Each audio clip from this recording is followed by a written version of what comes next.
também quero lo que é muito importante para nós, como Ministério de Turismo e também como governo, para nós por garantizar que nós temos turismo sustentável. Turismo que nós queda brinda a qualidade de serviço e experiência que nós estamos brindando na nos turistas.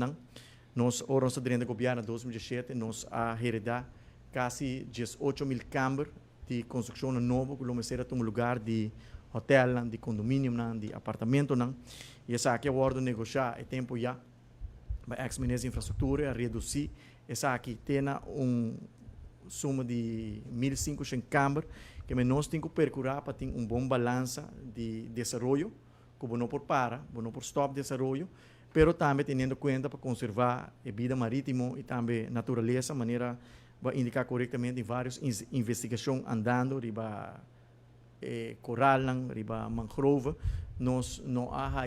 resultado ainda de investigação aqui, pero é importante de estudo que nós está fazendo, para sempre nós ter em conta que Aruba está depender grandemente de turismo. Nós temos grande candidato de hotel, nós temos grande candidato de vacation rental e nós temos que percorrer para dentro futuro também. Nós podemos llenar o hotel e o vacation rental aqui, porque senão nós também vamos confrontar com problema de não somente que tem hotel em baixo, mas aqui pode resultar também de desemprego grandíssimo se não tem turismo para llenar o hotel ou a acomodação que tem que manter.